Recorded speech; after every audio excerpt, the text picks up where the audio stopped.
Hello दोस्तों, स्वागत है आपका एग्जाम फेयर तैयारी यूट्यूब चैनल में। आज हम पढ़ेंगे मराठा और जो यूपी ट्रिपल एससी पेट और आगामी सभी परीक्षाओं के लिए महत्वपूर्ण प्रश्न साबित होंगे, क्योंकि यह जितने भी प्रश्न हैं वो पिछले एग्जामों में आए हुए ही प्रश्न हैं। आप देख सकते हैं वैसे भी लिखा है। और पहला प्रश्न है हमारा, किस राजा के प्रशासन में अष्ट प्रधानमंत्री परिषद पाई गई थी? इसका राइट आंसर है option number C, Shivaji. Detailing पढ़ते हैं इसकी।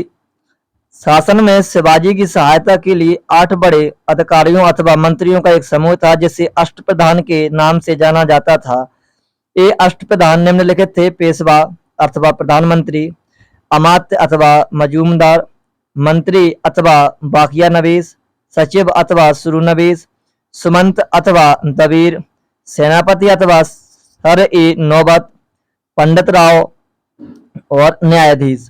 वास्तव में यह एक मंत्री परिषद अथवा समिति की तरह कार्य नहीं करता था, बल्कि प्रत्येक मंत्री अपने अपने विभाग का प्रधान था। यह शिवाजी की इच्छा पर निर्भर करता था कि वह उनके पृथक पृथक अथवा सम्मिलित रूप से सलाह लें।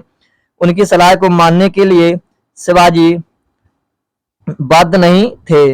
अगला प्रश्न है हमारा, निम्नलिखित में से कौन से संत शिवाजी के समकालीन थे? तो इसका राइट आंसर है ऑप्शन नंबर ए, तुकाराम।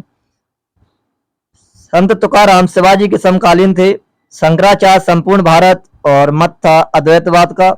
चैतन्य बंगाल वैष्णव मत, तुकाराम महाराष्ट्र वारकरी मत और नामदेव महाराष्ट्र निर्गुण मत, और ये इनकी सन भी दी हुई हैं। अगला प्रश्न है हमारा, निम्नलिखित में से किसके शासनकाल में मुगलों और मराठों के बीच द्वंद्व प्रारंभ हुआ? इसका राइट आंसर है ऑप्शन नंबर डी, औरंगजेब के समय मुगलों और मराठों के बीच द्वंद्व प्रारंभ हुआ। मराठा साम्राज्य के संस्थापक शिवाजी थे, जिनकी मुगलों से प्रथम मुठभेड़ 1657 ईस्वी में हुआ था।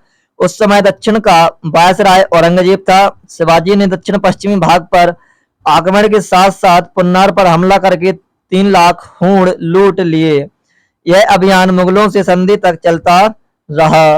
अगला प्रश्न है हमारा, निम्नलिखित में से कौन सा कथन शिवाजी के विषय में असत्य है? तो इसका राइट आंसर है ऑप्शन नंबर डी, उन्होंने मुस्लिमों को धर्मांतरण के लिए एवं हिंदू धर्म स्वीकार करने के लिए विवश किया। ये वाला कथन असत्य है और जो 3 ऑप्शन है सत्य है। शिवाजी एक धार्मिक व्यक्ति थे, सत्य है। वे एक कट्टर हिंदू थे, सत्य है। 1674 ईस्वी में रायगढ़ में उनका राज्याभिषेक वैदिक विधि से हुआ था, ये भी सत्य है। यदुनाथ सरकार ने लिखा है कि शिवाजी की धार्मिक नीति बहुत उदार थी। अपने विजय अभियानों के दौरान वे प्रत्येक मत के धार्मिक स्थानों का आदर करते थे और हिंदू और मुस्लिम फकीरों के मकबरों और मस्जिदों को धर्माता देते थे। अगला प्रश्न है, किस मुगल सेना नायक के साथ शिवाजी ने पुरंदर की संधि 1665 ईस्वी पर हस्ताक्षर किए थे? इसका राइट आंसर है ऑप्शन नंबर ए, राजा जयसिंह के साथ पुरंदर की संधि हुई थी, वो भी 1665 ईस्वी में। पुरंदर की संधि जून 1665 ईस्वी में शिवाजी तथा मुगल सेनापति जयसिंह के बीच हुई थी। इस संधि के मुख्य प्रावधान इस प्रकार हैं: शिवाजी ने अपने 23 किले और करीब 4 लाख हूण की वार्षिक आय की भूमि मुगलों को दे दी। दूसरा पॉइंट है, रायगढ़ को सम्मिलित करके शिवाजी के पास केवल 12 किले और 1 लाख हूण की वार्षिक आय की भूमि रही। तीसरा है, शिवाजी ने मुगल आधिपत्य को स्वीकार कर लिया, परंतु अपने स्थान पर अपने पुत्र संभाजी को 5000 घुड़सवारों के साथ मुगलों की सेवा में भेजना स्वीकार किया।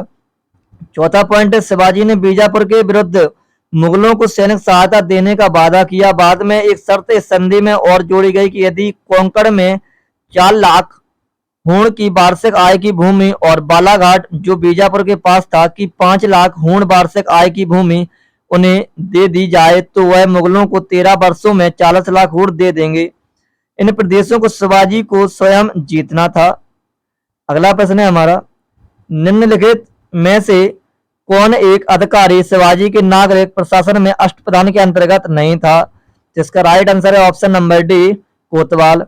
शिवाजी ने अपने राज्याभिषेक के अवसर पर अपनी मंत्रिपरिषद अष्टप्रधान मंडल के नियमों तथा कर्तव्यों के साथ अपनी प्रशासनिक योजना घोषित की। मंत्रिपरिषद के 8 मंत्री निम्नवत हैं: पेशवा यह एक प्रधानमंत्री होता था। यह प्रधान प्रशासन के सभी कार्य संपादित करता था। पा से पा याद रखना, पेशवा प्रधानमंत्री, बहुत इंपॉर्टेंट है, प्रश्न पूछा भी गया है। मजूमदार अथवा अमात्य, यह वित्त एवं राजस्व मंत्री होता था। बाकिया नवीस, इसका कार्य आज के गृह मंत्री के समान होता था। दबीरिया सुमंत्री, यह विदेश मंत्री होता था। सुरनबीस अथवा सचिव, यह शाही पत्र व्यवहार का कार्य देखता था। पंडित राव, यह धर्म मंत्री होता था। सर ए नौबत, यह प्रमुख सेनानायक होता था। न्यायाधीश, यह मुख्य न्यायाधीश होता था। अगला प्रश्न है, औरंगजेब की मृत्यु के समय मराठा नेतृत्व किसके हाथों में था? इसका राइट आंसर है ऑप्शन नंबर डी, ताराबाई के हाथों में था जब औरंगजेब की मृत्यु हुई थी। राजा राम की मृत्यु 1700 ईस्वी के बाद उसकी पत्नी ताराबाई ने अपने पहले पुत्र कैन की मृत्यु के बाद अपने छोटे पुत्र शिवाजी द्वितीय को गद्दी पर बैठाया तथा उसकी संरक्षिका बन गई। ताराबाई एक बहादुर महिला थी और उसने औरंगजेब के विरुद्ध मराठों के संघर्ष को कायम रखा।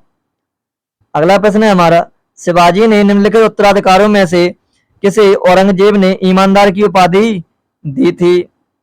इसका आंसर यहां मिलेगा और इसका आंसर है ऑप्शन नंबर बी। 1689 ईस्वी में संभाजी को औरंगजेब द्वारा मृत्युदंड दे दिया गया तथा उसकी पत्नी येसुबाई एवं पुत्र साहू को रायगढ़ से पकड़कर औरंगजेब के पास भेज दिया गया। साहू का लालन पालन औरंगजेब के संरक्षण में हुआ। औरंगजेब ने ही साहू को मराठा शासक घोषित कर ईमानदार एवं राजा की उपाधि के साथ 17,000 का मनसब दिया। अगला प्रश्न है, निम्नलिखित में से किसको देशमुख पाटिल और नायक नाम से पुकारा गया? तो इसका राइट आंसर है ऑप्शन नंबर बी, स्वतंत्र सरदार को। विजयनगर शासन काल से चली आ रही स्थानीय प्रशासन व्यवस्था मराठा काल में ही विद्यमान रही। शिवाजी के शासन काल में गांव में प्राचीन पैतृक अधिकारी को देशमुख, पाटिल और नायक कहा जाता था। अगला प्रश्न है, शिवाजी के समय सरनोबात का पद संबंध था। इसका राइट आंसर है ऑप्शन नंबर डी, सैन्य प्रशासन से। शिवाजी ने राज्य के प्रशासन के लिए केंद्रीय स्तर पर अष्टप्रधान की व्यवस्था की थी जिसके अंतर्गत 8 मंत्रियों को नियुक्त किया गया था। इसमें पेशवा, अमात्य, मंत्री, सचिव, सुमंत्री, सेनापति, पंडित राव एवं न्यायाधीश शामिल थे, जिसमें से सेनापति या सरे नौबत सेना की भर्ती, संगठन, रसद आदि का प्रबंध करता था। दोस्तों यह रही वीडियो और आपको वीडियो कैसी लगी कमेंट में जरूर बताएं और अगर अभी तक आपने हमारे चैनल को सब्सक्राइब नहीं किया है तो कृपया करके चैनल को सब्सक्राइब कर लें तथा बेल आइकन भी ऑन कर लें ताकि हमारी आने वाली वीडियो का नोटिफिकेशन आप तक पहुंचता रहे। जय हिंद, जय भारत।